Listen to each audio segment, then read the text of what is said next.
Save 8% off your order at TruTechTools.com by using the Shop Talk discount code.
Well, it's as Led Zeppelin once put, it's been a long time since a rock and roll. I guess that means it's been a while since I've been live. Really, even my last live wasn't really live. It was recorded, then streamed live. So it's a little bit different. But we are live here in the morning, and we actually have people watching this. Gosh, that's nice. Let's see who's up early in the morning. The first comment, WTF. Are you doing live so early? That's funny. That's our buddy Bimco. Bimco, you can call into the show in a second. Tell us what you're doing. How's that? I'm trying to get all the stuff. We're going to work out the bugs today all together. So we have Chris Forsyth. It's early. Yep. And then Frylock, again, that's Bimco, says, don't make me get in there. Hey, man, I want you to get in here. That's what this is going to be about. It's getting hot in here now. I can start being live, and I got to roll up my sleeves here. I got to install the air conditioning in here and the heating. That would actually be better. Right now I have, if I can even reach the camera, you can't really see it, the Honeywell heater. I had to turn it off for the show because it's too loud. All right. Let's see. I can help with that. All right, good, Bimco. I want to have you call in a minute. I'll give you like a little heads up here as long as you're not doing anything too crazy.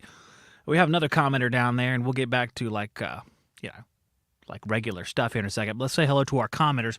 Banter with Barlow. I've never seen your name before. Banter with Barlow. I like that. What are your thoughts of a Cybertruck as a service vehicle? I have never thought of the Cybertruck as a service vehicle because it looks like a spaceship.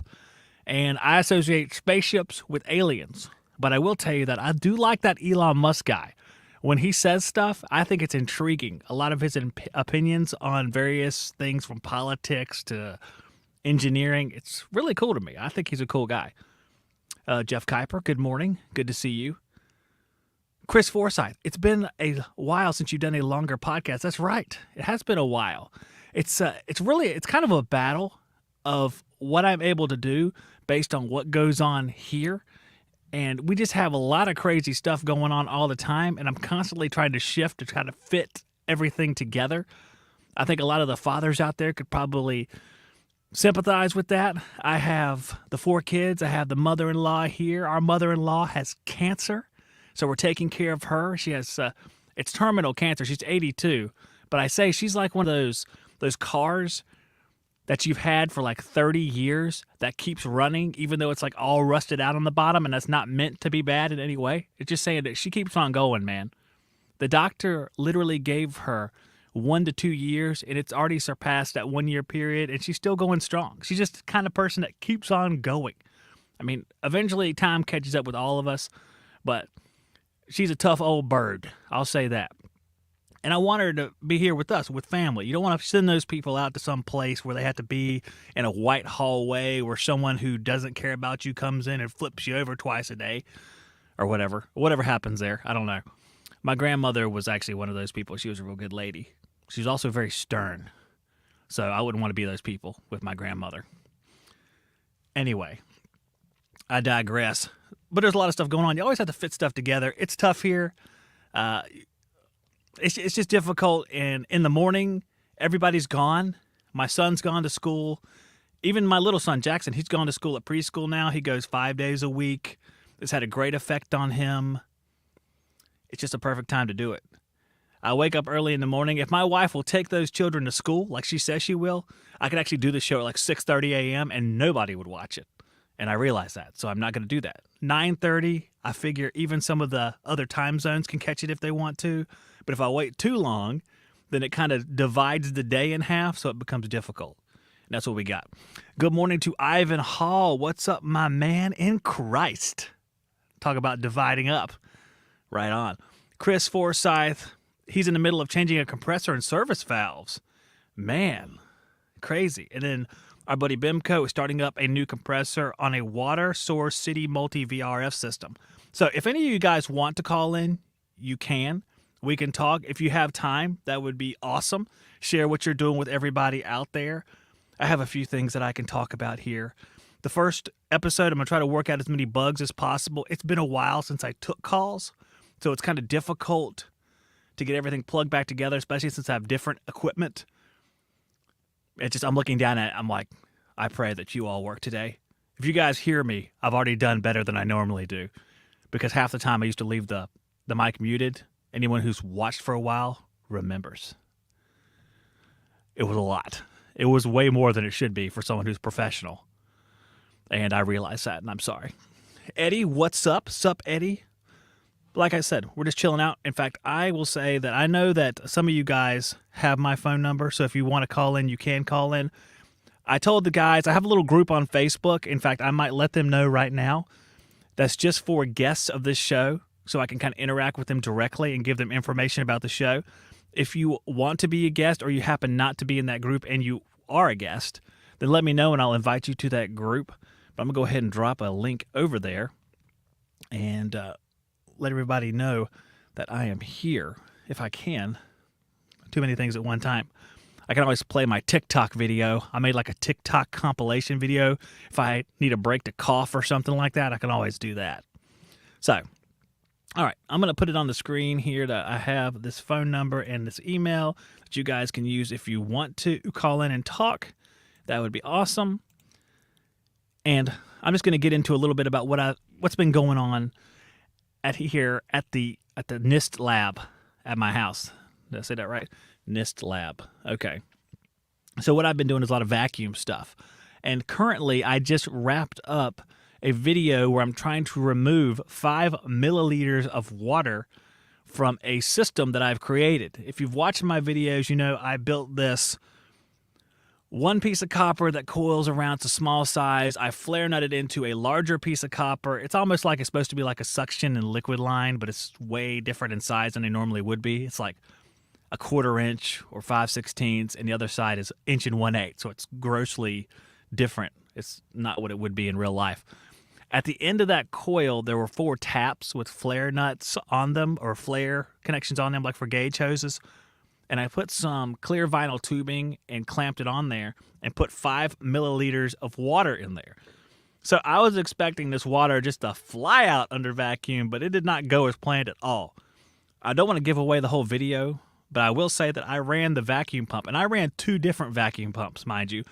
I put in the Harbor Freight vacuum pump for about 12 hours worth of runtime. It ran, I changed the oil in it, ran it for a little bit longer. I was concerned that I was using a pump that was subpar compared to what we would normally use, because I know that you guys out there in the professional field would not be using a Harbor Freight pump, no matter how well I prove its ability. And I think I've actually proven it's not worth it, because the ultimate vacuum pulled down to about 100 to 125 microns, which is way too high. But you would never use that because people have a natural distrust of Harbor Freight, and some of it's warranted. I say it's true. So I switched over to my, I think it's either 7 or 10 CFM Yellow Jacket digital pump. I guess it's like a brushless motor pump. And I ran that for the last 12 hours, and I changed this oil either once or twice. So there's like 3 or 4, maybe 5 oil changes, and I ran it for the equivalent of a day, solid, like 24 hours. So it'll be interesting to see.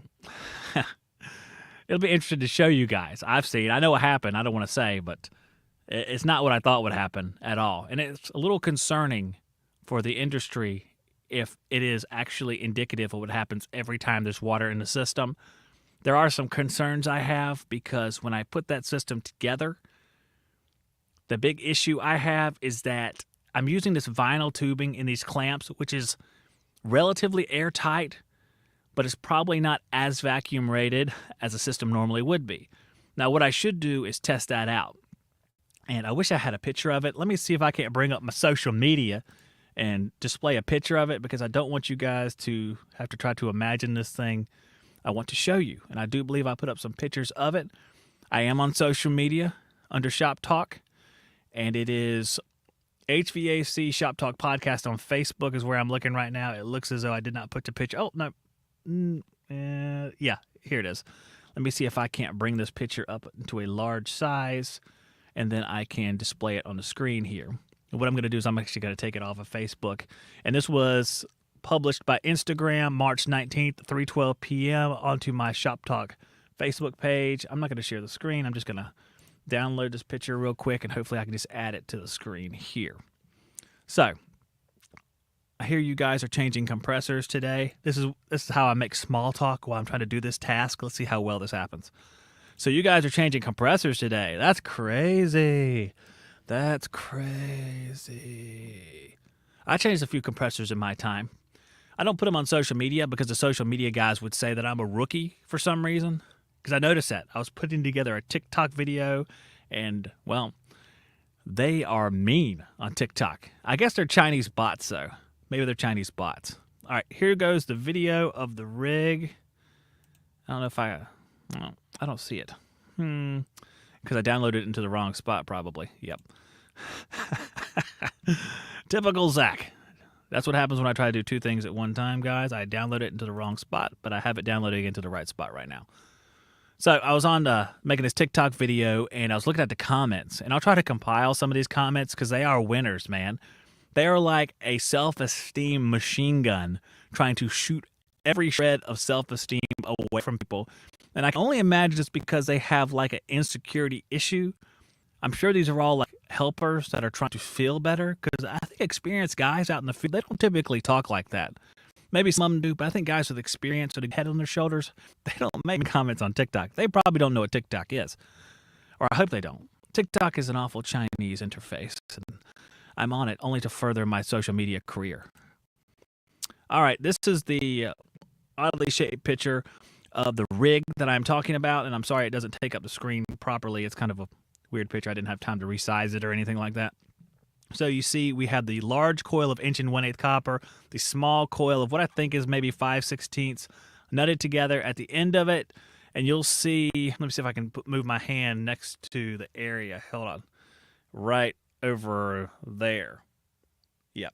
There's some vinyl tubing with 5 milliliters of water in it, and I just ran it for a while. And, you're going to see what happened, but this is sort of the rig. That's my Harbor Freight 12-volt impact driver right there. Not as good as some of your impact drivers, no doubt. I do a lot of testing power tools, and what I found is that the Harbor Freight 12-volt impact driver is not as good as my other 12-volt impact drivers, which include the Skill brushless impact driver, and Harbor Freight's brushed, so take that with a grain of salt, and the Milwaukee Fuel impact driver 12-volt, which is awesome. I love that thing. That Milwaukee Fuel, they know what they're doing over at Milwaukee. I'll just say that. And let's see, Chris has a comment down here. I just bought a ladder crane thingy to help save my back when changing these residential compressors.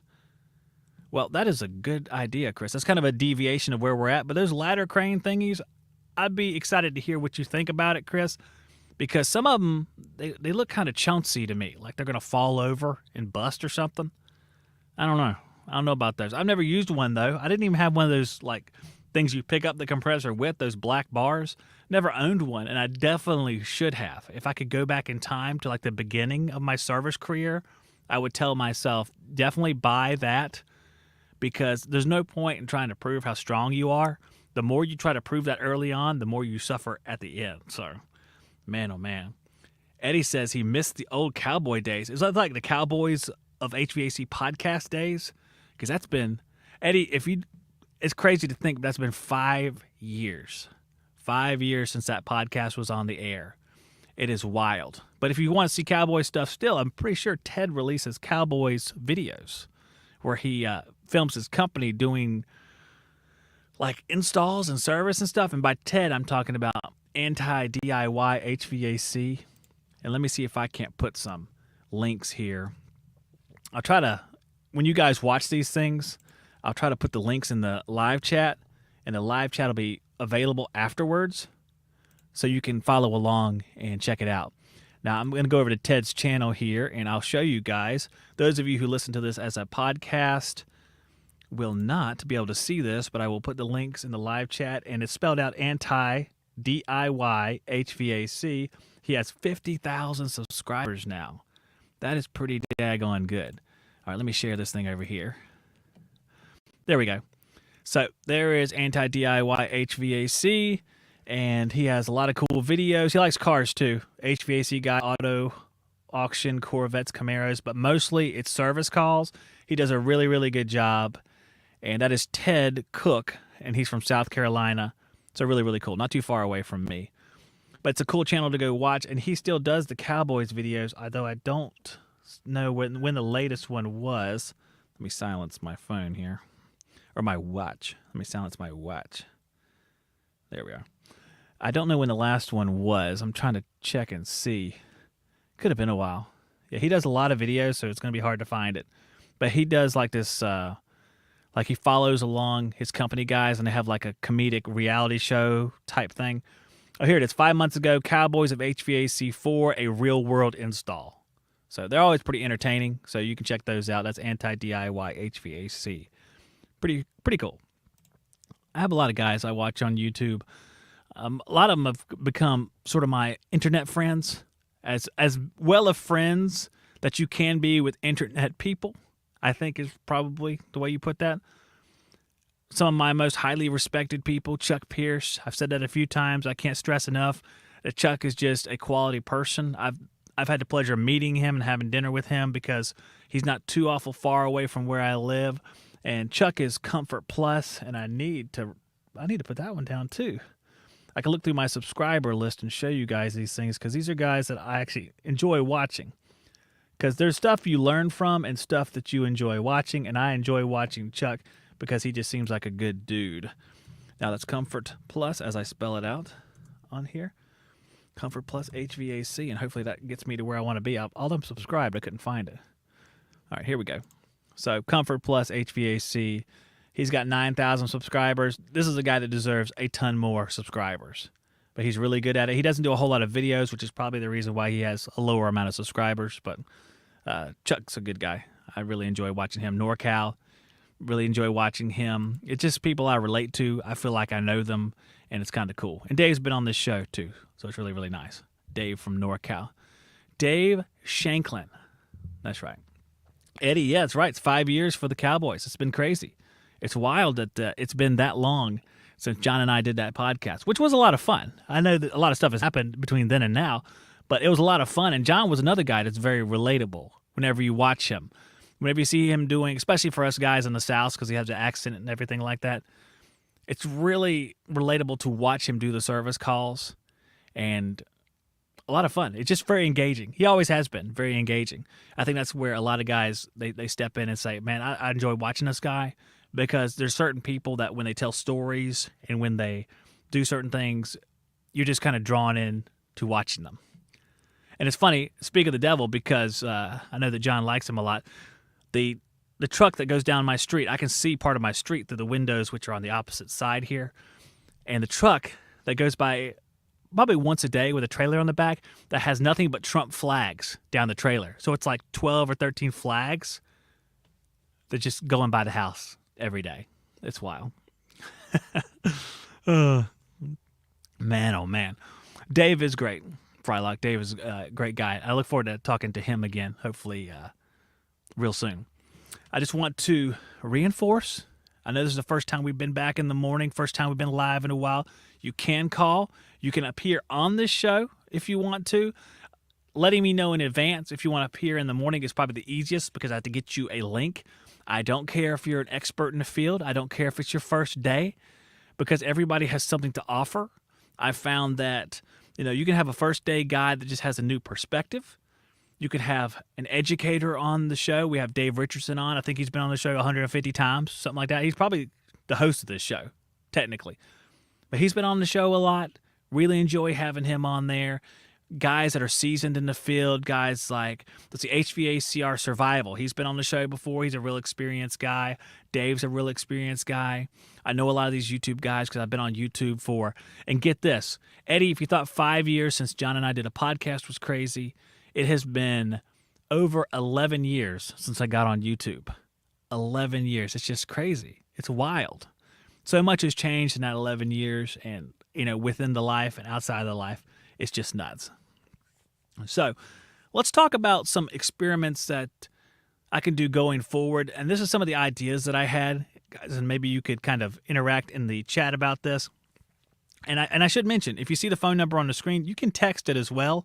I may not see it as readily as I would a phone call, but you can text in, and that's fine. If you want to talk about something you don't want to put it in the chat, or you're in a position that you can't chat on YouTube or whatever, and you just have it playing in the background, and you can voice text or something, feel free to voice text, 910-970-0043. If you're listening to it later or you're watching this later, I'm probably going to leave this video up for about a day because I plan on doing this semi-regularly, and I don't want it to clog up the subscription stream. So after a day, I'll probably put them into like an unlisted playlist that can be accessed when you go to my channel. Because these are going to be kind of relative to what's going on at the time. So you probably don't want to see like a million of these in your subscription stream. And just to make everybody's life easier, and you can listen to the podcast as well. So anyhow, so you can contact me in about a million different ways, what I'm saying here. Experiments going forward. I had some stuff written down on the wall of my shop, and what I have up there is a few of the vacuum experiments, which I've done. I feel like I'm going to have to vacuum rate a rig with the moisture in it, and I'm not sure how I'm going to do that yet, whether or not I can use some sort of glue to glue the vinyl tubing in there. I need something I can see.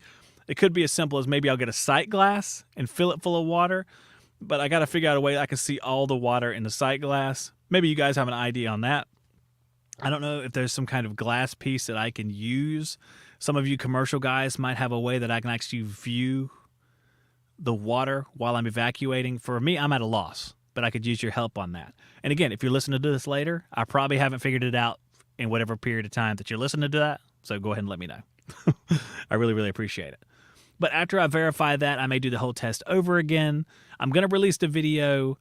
I haven't edited it yet, but all the pieces are assembled, and they're on a memory card, and I have to get them edited. So it might be a couple days because editing a video takes a significant amount of time. But in the future, I was thinking about getting a 120-volt fan motor like a furnace would have.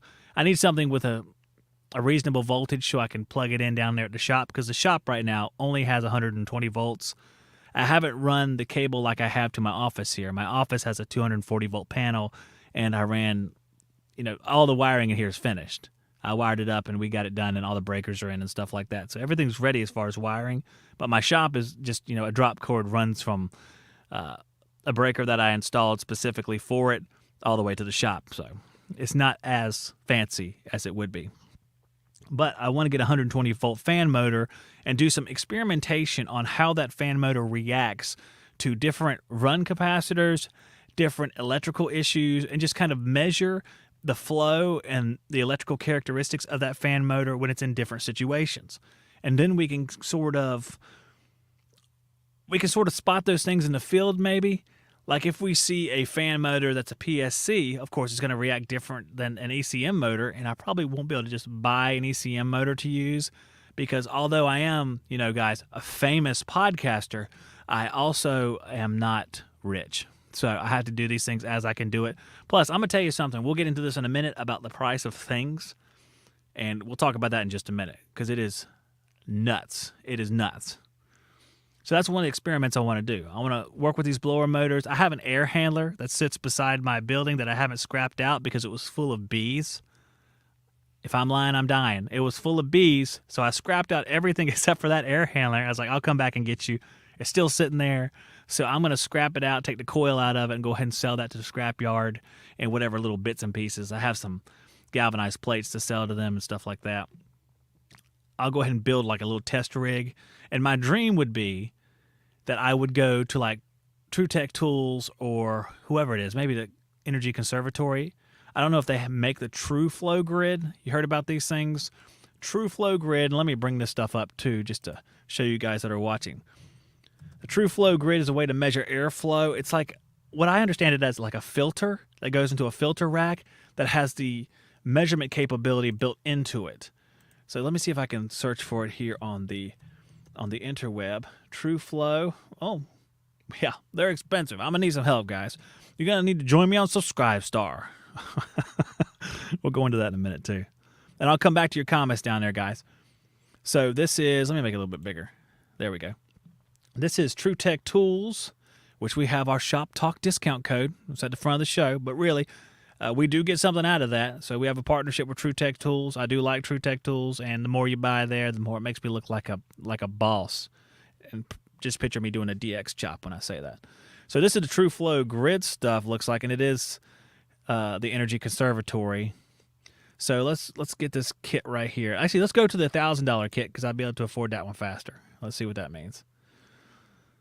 All right, it's in stock, and looks like they have several different adapters for different return grill sizes. And you can see over here, yep. And that's what it looks like right there. So you sit it in there, and it measures the flow.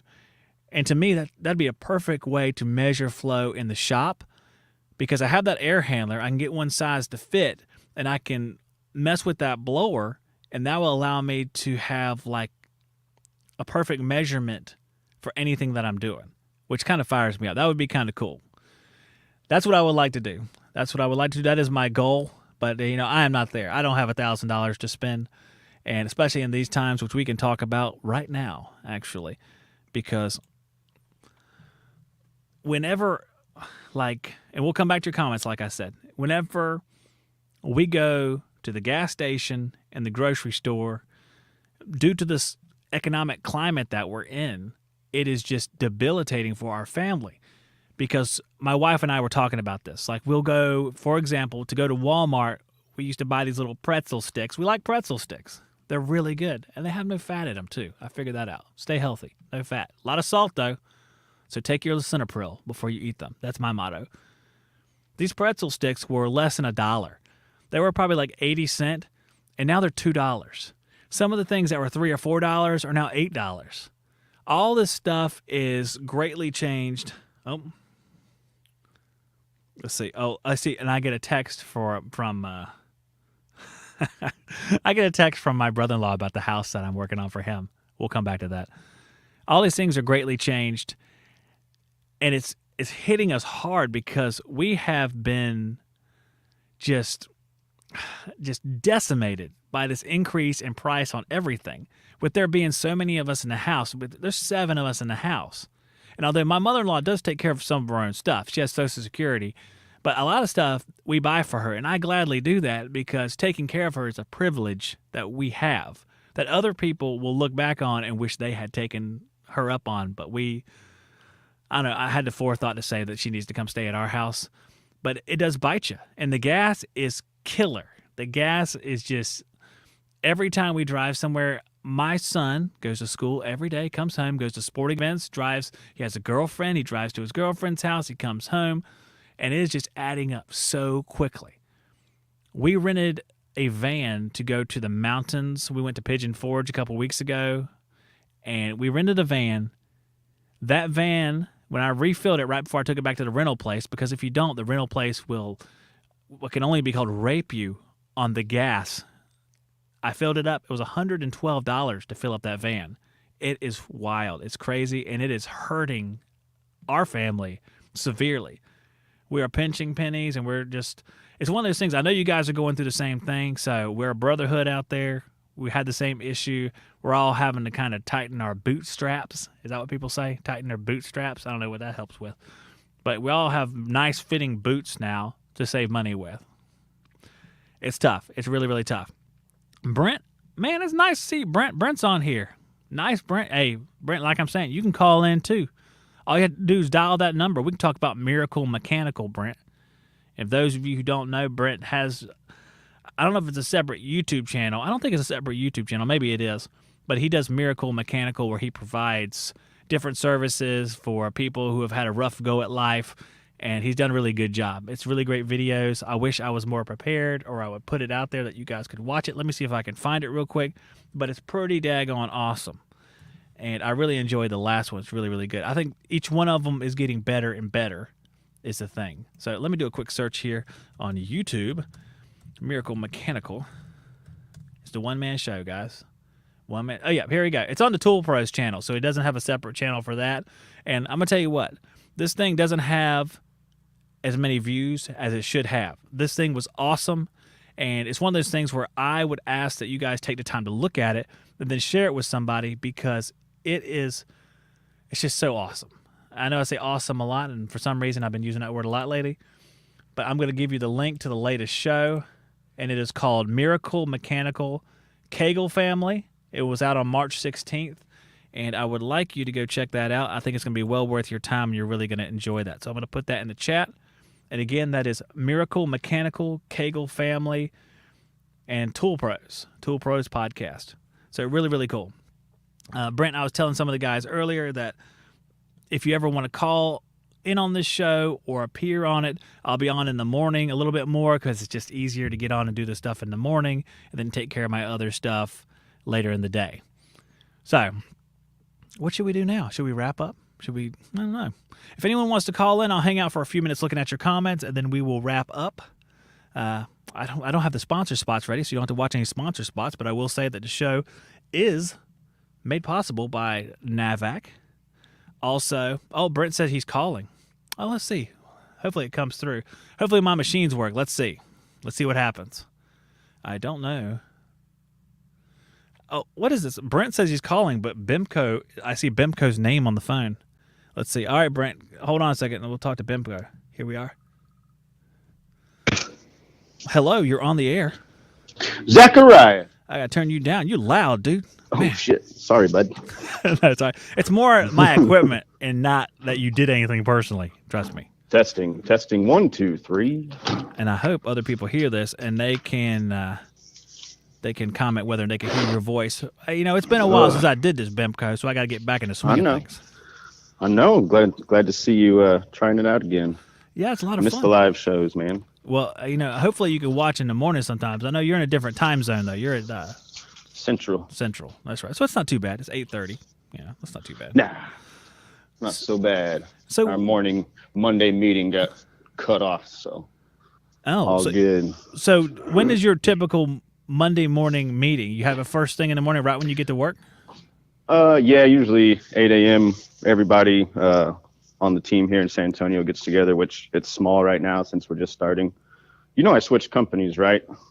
Since the last time we talked, you switched companies? I don't know. I can't remember the last time we talked. I don't remember the last time. It wasn't too long ago. Yeah, so we're just, we've got a main branch in Austin, and then we're starting up one down here in San Antonio. So there's only like 2 or 3 techs. We have one guy who kind of goes back and forth still between Austin and San Antonio. And so 3 or 4 people on the office side of things. So we all just get together real quick, kind of discuss things that happened last week, things that are going to happen this week, all that kind of thing. Usually only takes 10 or 15 minutes.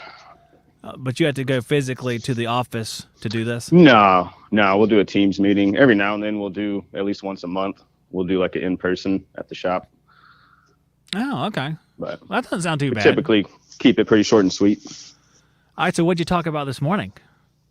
We actually kind of just canceled it because our boss said he's going to be at the job later, and we're all on the same place. So you didn't even have like a phone call or nothing? Yeah. Wow. Okay. Well, that's hey. Sometimes that hits the spot. You go into That's work, you don't want fine to go with to a me. meeting. Fine with me. Oh, so you don't like the meetings. You don't. You'd rather just go to work. They're all right. I like that we have them. Um, just we're still pretty small right now, so there's not like a whole ton of things to discuss usually.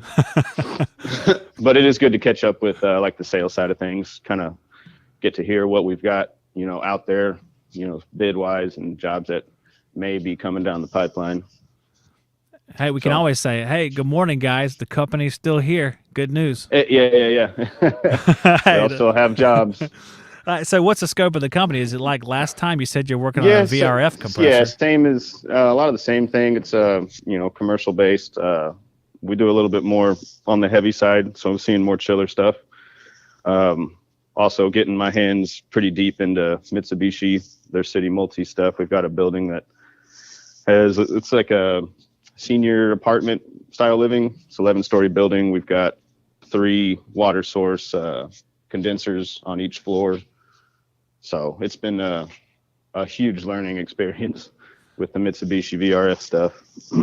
Now, did you work on VRF stuff before, or is this the first time? Very rarely, and we never had the tools to like really tie in, laptop and the service tool, all that kind of thing. So once we got onto this building, within a few days, we had a laptop, we had the service tool, we had the software, and from there it was give tech support a couple calls, learn how to tie in and kind of how to work around and inside the software and start learning what the hell you're looking at. Is the owner of the company younger? He is. Matter of fact, I want to say he's early 40s, something like Oh, that. I like that. That's younger. Hey, that's what I am. That means I'm young. You're young, dude. All right. Hey, what's the average life expectancy? Hold on a second, Bimco. Let me check this information. We got to be like mid 70s, I think. Oh man, I should move to Japan. Maybe I think low they're 80s. way better. Oh yeah, go to Japan for sure. If Start I doing go to Tai Japan, Chi and eating lots of fish. that must be it. It's those amino acids. Yeah. Is Well, that- everybody exercises every day over there. It's a big thing. Hey, I exercise some. Okay, let's not do something. Yeah, let's not go there for me either. Oh, let me tell you this. Okay, I wake up. It was a few days ago. I'm like, I'm gonna wake up, early. I'm going to go and I'm going to run, and I did. Oh. I woke up at You like, did it though. Oh, Hey, that's yeah. a win in my books. Wait a second, the story's not over there. I ran for the first day and the second day, and it's been a couple of days, and there hasn't been any running in the last couple of days. So I don't know what's blame gonna you. happen. Running's hard. It's overrated. Well, what it is, I went a mile, then I walked back. I just ran 1 mile and walked back, and I was like, Hey, man, it's a long way. 42 is looking 42 today. Yeah. All right. Well, if you're in the United States, you can expect to die when you're about 79. Oh yeah, so not so bad. Yep, you'll be good. I'm not even I'm over halfway halfway there there, yet, though. Over the hill. Hey, everything HVACR. That's it, or HVACR? Yep. Life expectancy of commercial service techs might be 40. Yeah, but you'll look like you're 79. Yeah, I think I saw a meme to that effect. Yeah. A That lot. one's been running around for a while. Yeah, a the good old one. guy, the 38-year-old old guy. I've seen him. Yeah. It's like after a week in the trade, and they look all leathery and gross. I feel great. Oh, Yeah. man. Hey, so, all right. I think a good question would be then, if I haven't asked it already in podcast form, and if I have, maybe these people forgot about it. Why did you switch? Training, honestly. The company I was at was lots of promises for training and that kind of stuff, and it just didn't ever happen. So Broken promises. yeah, that was the main part of it, That, and they were really like heavily maintenance based as well. Not to say we don't do maintenance over here, but we do a lot less of it. Well, maintenance is boring. It's very boring. It's monotonous. Monkeys can be taught to do it, from what I understand. And you're working like right now. I can hear the work happening. Yeah, I'm throwing the disconnect on this condenser. This is the second time we've replaced the compressor. The first time train sent us the wrong one, but since it's a inverter driven compressor, you can't just check the data plate and be like, oh, the voltage is right and, you know, hertz and everything. Because then half of it's all in Japanese too, being from Mitsubishi. So the other, if you look on the data tag, it actually will tell you, let's see, 30 to 240 hertz. The voltage is like 100 to 400 volts. So it's hard to say, but they actually, this is a 3-phase 208, 230 unit, and they sent us a 460 volt compressor, but it says it nowhere on the data tag. But anyways, and threw it in, and it ran is the weird part. And so we started troubleshooting, trying to got on the phone with tech support, and was asking them, you know, we think it's low on charge. You know, we've seen some things, you know, frosting up suction line, all this and that. And he's like, all right, well, here, look at, you know, these sensors. When you tie in on the laptop, you want to look for these numbers and just start, you know, slowly adding in until you kind of get in this range. And okay, so about 70 pounds of refrigerant later, we're still not anywhere close. And then the compressor, when it gets around 375 on the high side, it just starts like bypassing, like there's a pressure relief built into it or something. And it's still running, but it ain't pumping. So it was a strange thing, especially with, you know, all the sensors on this. You know, there's CTs on each leg of the compressor, current transducer. So I know it can see it's pushing voltage and not getting hardly any amp draw. I don't know why it still let it run. But it's just was an unfortunate thing. So all these people, so this serves like a whole wing on the first floor of this apartment building. And these residents have been, you know, hit and miss with their AC and heat for, I mean, months. And, you know, we finally get the compressor and it's the wrong compressor and they got to wait another like 2 weeks for us to get a new one. I bet they're super happy. Oh yeah, they're real happy, you know. Always say nice things to us in the hallway. But we should be getting them up and going today. Is there another entry to this building we can take now? Yeah. Yeah. We're coming through the basement now. At the residents' request. We don't want to see their face. Hey, it's not y'all's fault that they can't make the nomenclature more visible. Okay. Yeah. Well, there's like 80 damn dip switches on this machine, and I'm trying to. I don't know which one. I don't want to call and wait in line for tech support to figure out which one to turn off so that this thing doesn't run. You know, I want the crankcase heater to warm up this compressor before it tries. So I've just disconnected my wires on the flow switch, being that it's water source. It shouldn't run. Shouldn't. Man, I feel like we should call you back in like 4 hours. Well, we've been finding all the paddles are just gone on all the flow switches on all these units, and they just wired them normally closed. So if our water ever stops, if the pump breaks down, whatever the case is, because it's a big closed loop that serves all the condensers, and then of course it ties in with a reheat boiler, and then there's an open loop for cooling season, and a big plate heat exchanger up in the penthouse. But if we ever lose flow, like these things will still try and run, and then we're just relying on all the pressure switches and 80 other sensors to stop these. Yeah. But and your instruction manual, that's 432,000 pages long, and you have to check Appendix W7 to see what the transducer voltage is supposed to be. Yeah, it's fun. No, I don't even. I'll flip through a little bit, and I usually just do it on the computer, but it's about 470 pages, and I'd rather just call tech support.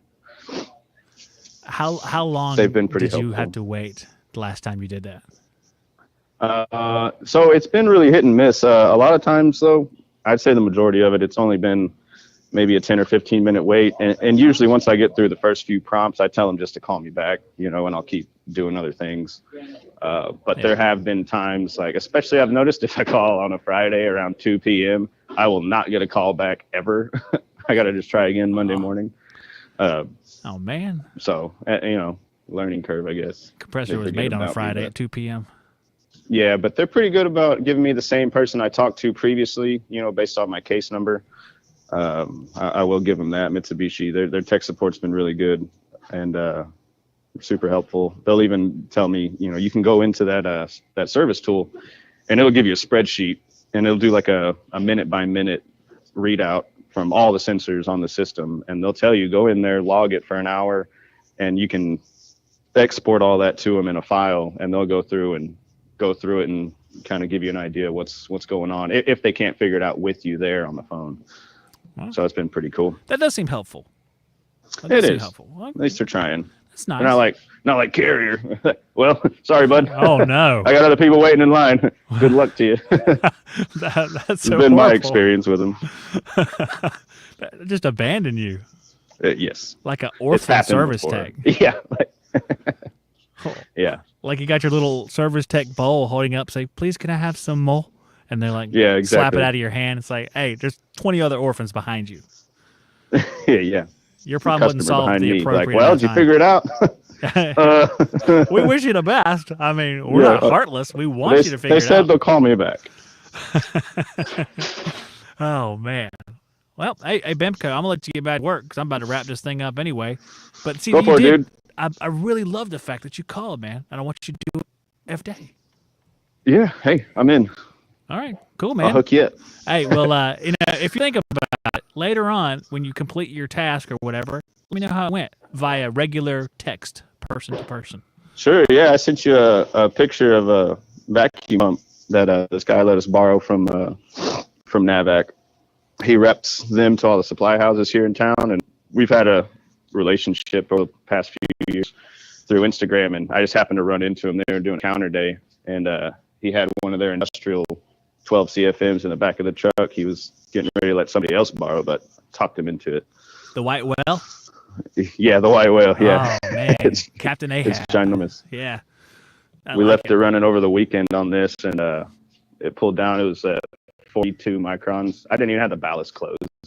I forgot to close it Friday before we left. What? The gas ballast was open the whole time?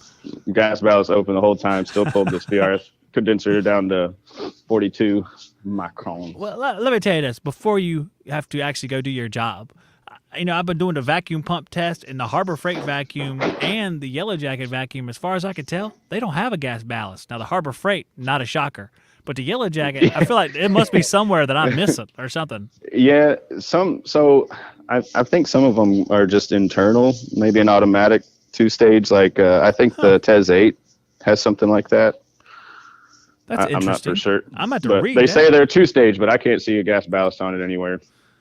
You know what? I'll be going to yellowjacket.com. Hey, Bemco, that's a good idea, man.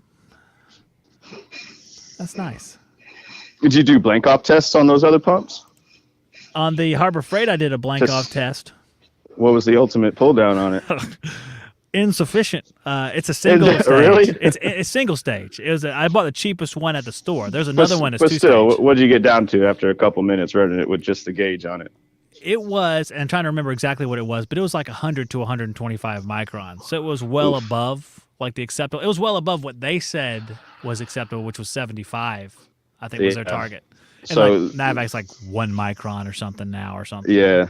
Well, this big one says its ultimate vacuum is 3 microns, and so we did a blank off on it because, well, we want to know. And gas ballast wide open. Within like 5 seconds, we were under 20. After a couple minutes and closing the ballast, we got it down to like 4 point something, and we were like, yeah, no, that's fine. Yeah, let's hook it up. That's sufficient. Yeah, I'm reading the Pretty Yellow impressive. Jacket one here, and I don't see gas ballast information just yet. I have to look a little bit deeper. This one's actually a 3-position ballast, so there's like a wide open, a half open, and then closed. I hadn't seen that before. Super ballast. Super ballast. Yeah. Man, you got super ballast on your pump. That's real nice. That's real nice. Man, very nice. Well, I'll investigate that. We'll figure that crap out. And Yeah. yeah. Try to see if we can convince our boss to buy one for us, since we're doing a lot more chiller stuff. Oh man, how much them bad boys cost? I don't know. They still haven't got back to us with a price, but he usually hooks it up with like the wholesale price. That's how I got that 12 CFM I used to have, not the industrial one, but just the regular NAVAC. And he gave us the primo discount. Oh man, you lucky guy. Yeah, it's pretty cool. It is cool. Well, as long as I take pictures and stuff with it, he's pretty cool. Yeah. Well, big deal. Right? You got the Can't get something for Instagram. nothing, right? You're Bemco. Did you give away that truck ever? No, still waiting. Got some paperwork to finalize. Finalizing the paperwork. I got it. It's Yeah. bureaucracy. The red tape's awful. That's it. All right, man. You go install your compressor and let me know how it goes, okay? All right, appreciate it, Zach. All right, dude. Later. Later. There's our buddy Bimco right there.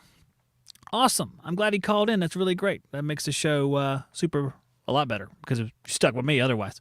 Let me get to these comments right here. We will wrap up, and let me hit this mute button while I call. That's better. Okay. Let's see. Everything HVACR. What's up, man? What's up? Steve, what's happening? Steve's here. Hey, Zach, long time no see. You're looking great. Thank you, sir. I appreciate that. It was that running the other morning. Put me into great shape. Everything HVACR says boring but necessary, referring to maintenance. And he's right. It's boring but necessary. People who don't do maintenance greatly suffer in the long term for sure, and sometimes it don't take the long term. It's the midterm or the short term when they see that suffering. Steve says he's on a 3-system maintenance, looks like right now. Man, oh man. Eddie says, what's Ralph up to, Zach? I haven't talked to Ralph in a while, but I'm thinking he's up to the same gig, doing the tech support at Mitsubishi, helping people out with the mini splits.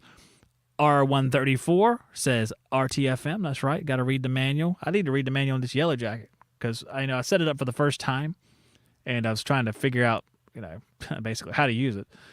And there must be a ballast somewhere where I screwed up. That's probably why the test didn't go well. You'll see on YouTube.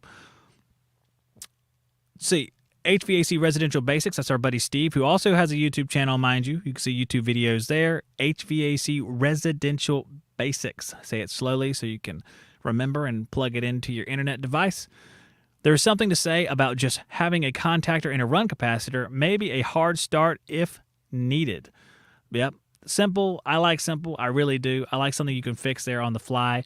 And as things get more advanced, I'm guessing there will be more accessibility for some of those fixes, but it also require more knowledge and more specific knowledge. So we'll see how that plays out.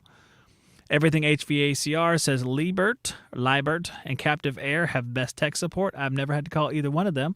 I think Captive Air is like the hoods and exhaust vents and stuff, if I'm thinking correctly, and Liebert's the commercial 407C stuff, which I don't know if they make other stuff, but that's always what I see is the 407C stuff, and I see it only in television.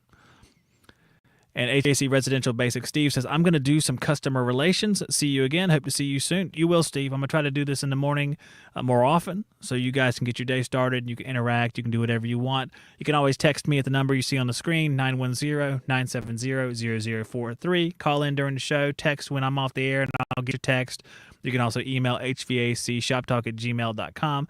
But text is probably a little bit better because I get a whole lot of emails, and it just gets to be a jumble. And I'll tell you what, let's wrap this thing up. I was going to play some TikTok videos for those of you who are watching the video. I like to answer. Oh, R134A says she has a question above. Let's see. I must have missed it, R134A. Where is that? Oh, okay. Let's see. Decided to connect directly to contactor. Now it runs without issue. How long can I leave in this bypass condition? Oh, hold on a second. I missed the first half. All right, let's go up here. We're gonna address this issue for R134A. Working on a Bryant 3-ton heat pump, found it making loud noises with the fan not spinning. Thought, it just needs a new motor. Installed a new motor. 10 minutes later, same exact problem.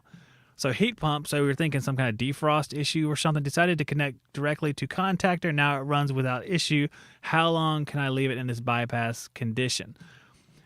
Decided to run directly to contactor with the fan, I'm guessing. So it's not passing through the defrost board. So what you want to check is when it's passing through the defrost board, what's going on with that fan relay on the defrost board? Because if the fan's not getting that signal, first of all, if it's in cooling, the fan doesn't get the signal. And it can happen in cooling. The defrost board can fail any time of the year. You're going to obviously have a high head pressure issue. You're going to have the loud noise, the bypassing, things like that, bypassing refrigerant. So you definitely want to take care of that. Just got to trace the voltage. Where does the voltage stop when it's supposed to be going? In the cooling cycle, defrost board shouldn't be an issue. Shouldn't be shutting down the fan for any reason. Now, some of these machines, I know Bryant perhaps, and it must be Bryant as well because I know ICP did it, might have a 2-stage fan relay as well. There might be a low speed that comes on when it's below like 80, I think it's 82 degrees, then a higher speed after that. So with that in mind, you may have to check that relay as well. I'm trying to remember what the relay looks like. If high voltage passes through it, it must pass through it at some point because you have two different fan leads that come from that fan motor. You have a high speed and low speed.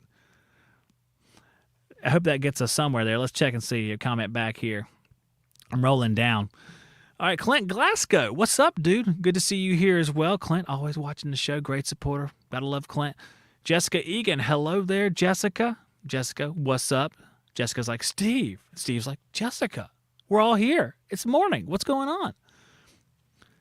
Missed you at the symposium. I guess that's for me because I think Steve at the symposium? Or maybe that's for Steve. I'm not sure. I don't go to large events like that because they make me uncomfortable, and I'd rather just be in my yard picking up sticks and burning stuff.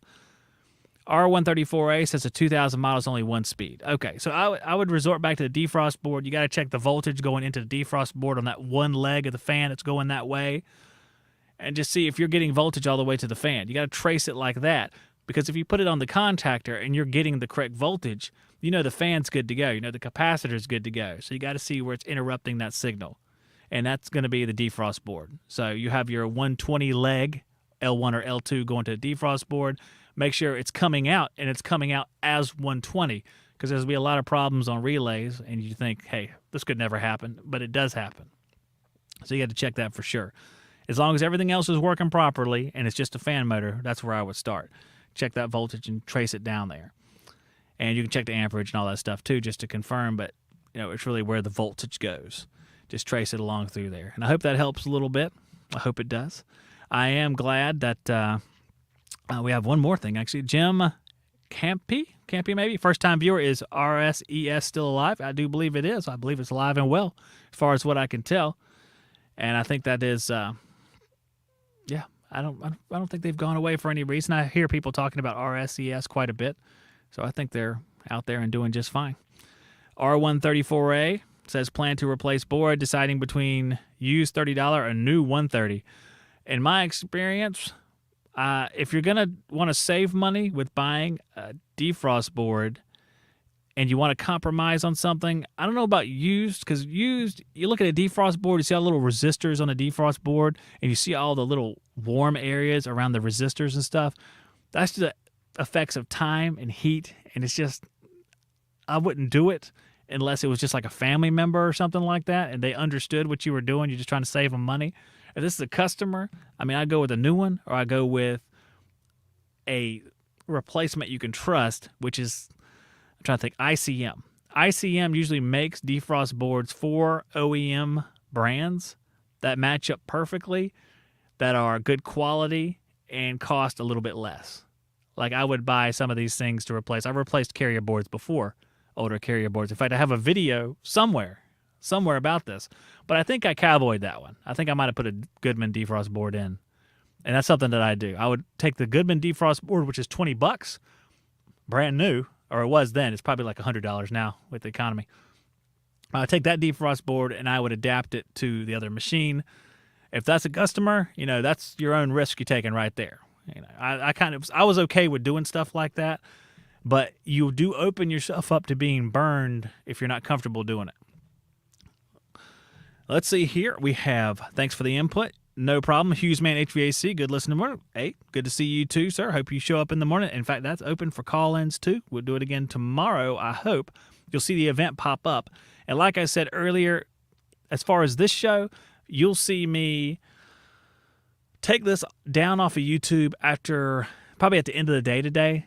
Just because I don't want the subscription feed to be clogged up with all these different videos. I'll make it unlisted. I'll build a playlist that'll be available whenever you want to watch the live programs, or you can just listen to them as a podcast after the fact. Either way you want to do it.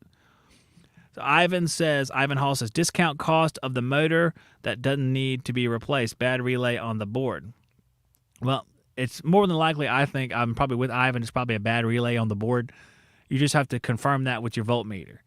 And I would definitely confirm it before you go purchasing anything, because there's always weird problems that happen out there, and there's weird circumstances where you think you've solved something, but you didn't check every little bit, and then something else pops up.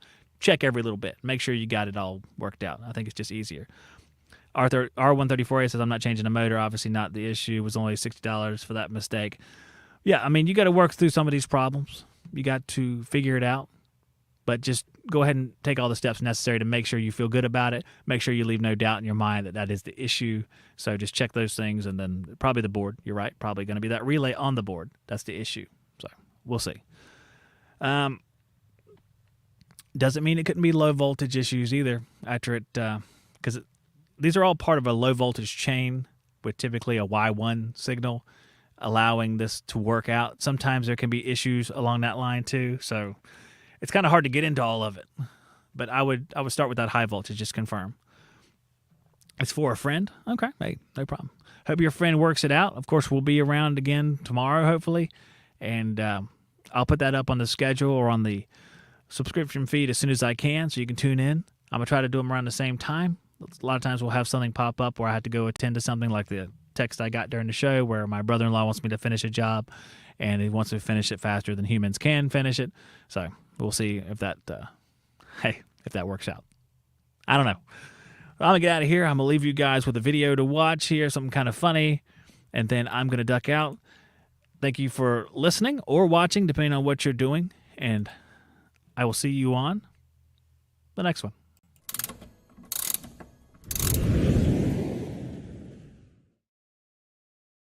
The white collar guys that go to blue collar, they're called selling technicians. Yep. This is their tool. Yep. For podcast reference, I'm holding a notepad. It has a model number and serial number so I can get the same size new unit that I need.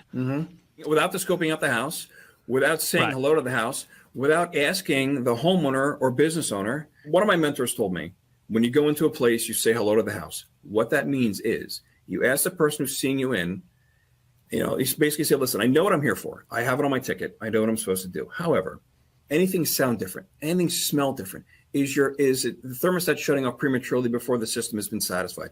Anything I need to know, because what you're doing is you're drawing your customer into the process.